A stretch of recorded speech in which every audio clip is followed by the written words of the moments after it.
मेरे प्यारे देशवासियों, नमस्कार।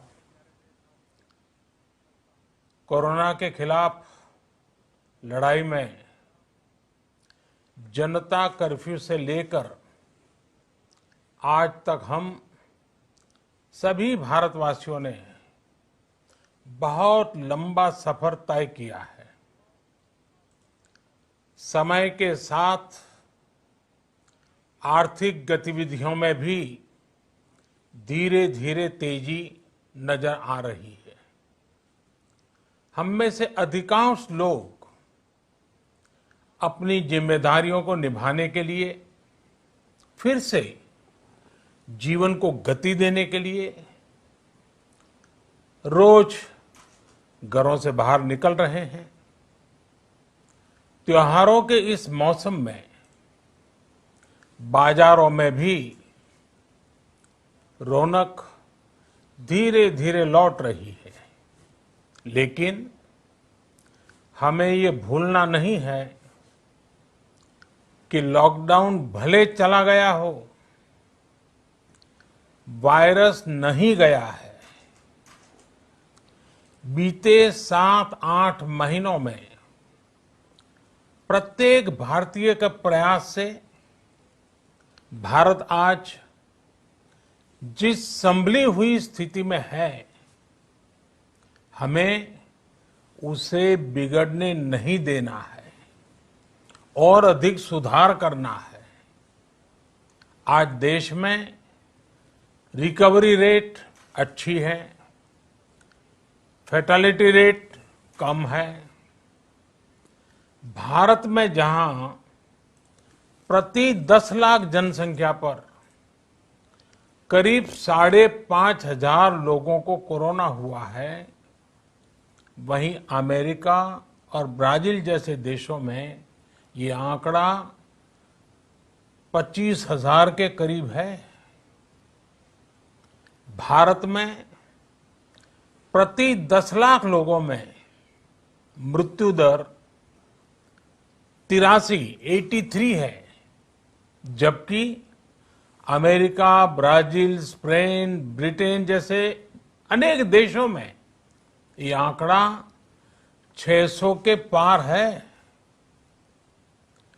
दुनिया के साधन संपन्न देशों की तुलना में भारत अपने ज्यादा से ज्यादा नागरिकों का जीवन बचाने में सफल हो रहा है।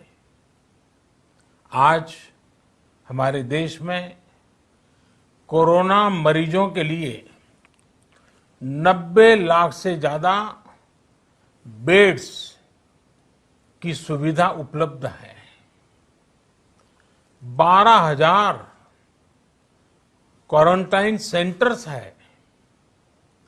कोरोना टेस्टिंग की करीब 2,000 लैब्स काम कर रही है। देश में टेस्ट की संख्या जल्द ही 10 करोड़ के आंकड़े को पार कर जाएगी।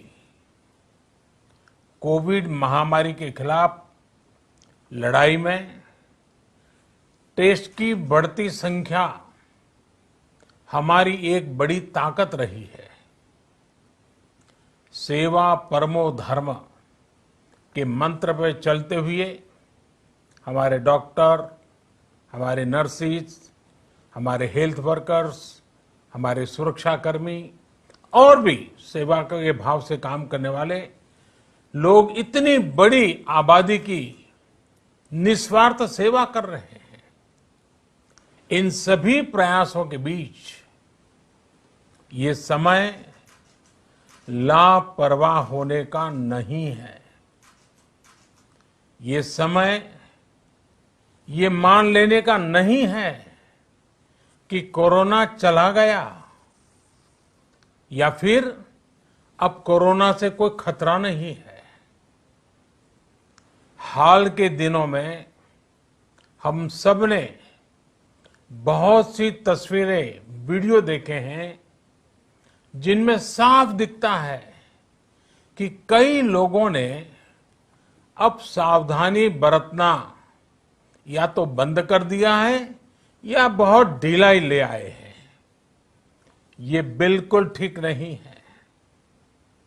अगर आप लापरवाही बरत रहे हैं, बिना मास्क के बाहर निकल रहे हैं, तो आप अपने आप को, अपने परिवार को, अपने परिवार के बच्चों को, बुजुर्गों को उतने ही बड़े संकट में डाल रहे हैं।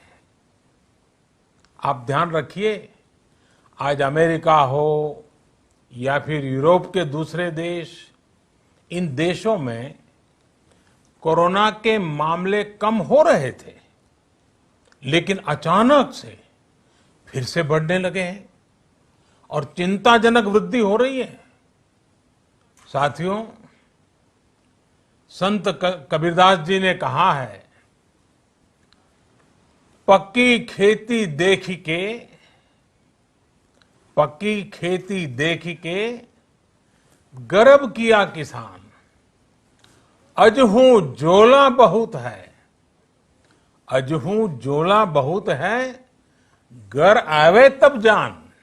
अर्थात कई बार हम पकी हुई फसल देखकर ही अति आत्मविश्वास से भर जाते हैं कि अब तो काम हो गया, लेकिन जब तक फसल घर न आ जाए तब तक काम पूरा नहीं मानना चाहिए।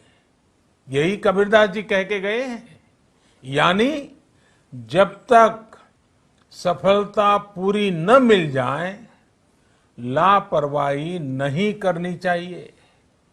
साथियों, जब तक इस महामारी की वैक्सीन नहीं आ जाती, हमें कोरोना से अपनी लड़ाई को रत्ती भर भी कमजोर नहीं पड़ने देना है। बरसों बाद हम ऐसा होता देख रहे हैं कि मानवता को बचाने के लिए युद्ध स्तर पर पूरी दुनिया में काम हो रहा है। अनेक देश इसके लिए काम कर रहे हैं। हमारे देश के वैज्ञानिक भी वैक्सीन के लिए जी जान से जुटे हैं। भारत में अभी कोरोना की कई वैक्सीन पर काम चल रहा है। इनमें कुछ एडवांस स्टेज पर है, आशास्पद स्थिति दिखती है। साथियों, कोरोना की वैक्सीन जब भी आएगी, वो जल्द से जल्द प्रत्येक भारतीय तक कैसे पहुंचे, इसके लिए भी सरकार की तैयारी जारी है। एक एक नागरिक तक वैक्सीन पहुंचे, इसके लिए तेजी से काम हो रहा है।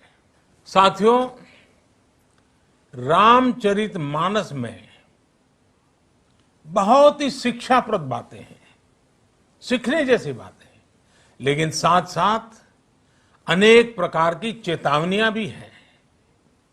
जैसे रामचरितमानस में बहुत बड़ी बात कही गई है, रिपु रुज पावक पाप, रिपु रुज पावक पाप, प्रभु अहि गनीय न छोट करी।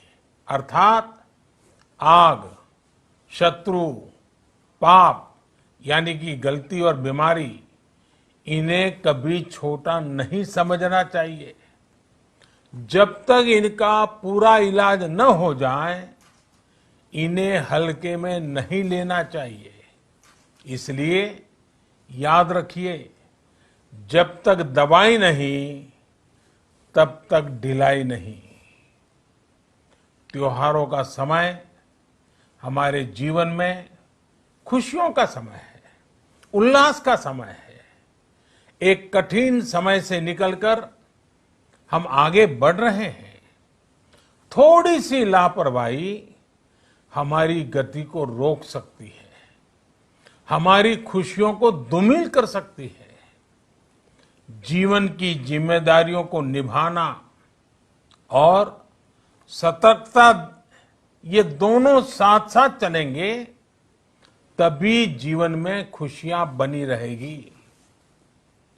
2 गज की दूरी, समय समय पर साबुन से हाथ धुलना और मास्क लगाना, इसका ध्यान रखिए। और मैं आप सबसे करबद्ध प्रार्थना करता हूं, आपको मैं सुरक्षित देखना चाहता हूं, आपके परिवार को सुखी देना चाहता हूं। ये त्योहार आपके जीवन में उत्साह और उमंग भरे, ऐसा वातावरण चाहता हूं।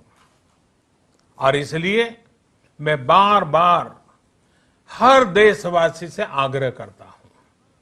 मैं आज अपने मीडिया के साथियों से भी, सोशल मीडिया में जो सक्रिय हैं उन लोगों से भी बड़े आग्रह से कहना चाहता हूं कि आप जागरूकता लाने के लिए, इन नियमों का पालन करने के लिए जितना जन जागरण अभियान करेंगे, ये आपकी तरफ से देश की बहुत बड़ी सेवा होगी। आप जरूर हमें साथ दीजिए, देश के कोटि कोटि जनों को साथ दीजिए। मेरे प्यारे देशवासियों, स्वस्थ रहिए, तेज गति से आगे बढ़िए और हम सब मिलकर के देश को भी आगे बढ़ाएं। इन्हीं शुभकामनाओं के साथ नवरात्र, दशहरा, ईद, दीपावली, छठ पूजा, गुरु नानक जयंती समेत सभी त्योहारों की सभी देशवासियों को एक बार फिर से बहुत बहुत बधाई देता हूं। धन्यवाद।